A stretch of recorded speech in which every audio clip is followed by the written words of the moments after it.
How hot do you think the Earth has gotten since the late 1800s? Surprisingly, it's already about 1.1 degrees Celsius warmer, and emissions continue to rise.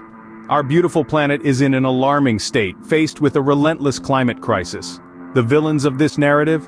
Greenhouse gases coughed up in vast quantities by industrial nations, with China and the United States in the lead roles.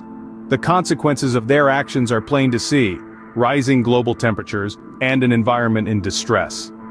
To pull the brakes on this runaway train, we need a drastic shift. To keep global warming to no more than 1.5 degrees Celsius as called for in the Paris Agreement, emissions need to be reduced by 45% by 2030 and reach net zero by 2050. It's a fight against nature, and we are the warriors. Scene script. Is there a way out of this crisis? Absolutely. The solutions are at our fingertips, and it's time we put them into action. Now let's talk about these solutions. The first and foremost step is for governments and businesses to step up.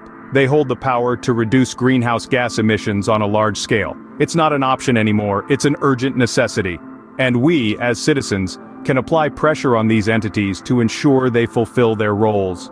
In the same vein, renewable energy is a beacon of hope in this climate crisis. The sun and wind are not just sources of natural beauty, they are key players in our battle against global warming. Solar and wind power are making strides in the right direction. They are no longer the power sources of the future. They are the power sources of today, potentially accounting for a significant portion of our electricity generation. And let's not forget the role of energy efficiency. It's not just about producing energy, it's about utilizing it wisely. Battery storage is a prime example of this. It helps in managing energy demand and preventing power failures, ensuring that not a single watt of our precious renewable energy goes to waste. But it's not just about the environment, it's also about justice. The environmental crisis does not affect everyone equally. It's often the most vulnerable communities that bear the brunt of its impacts. Addressing this inequality is a crucial part of our fight against climate change.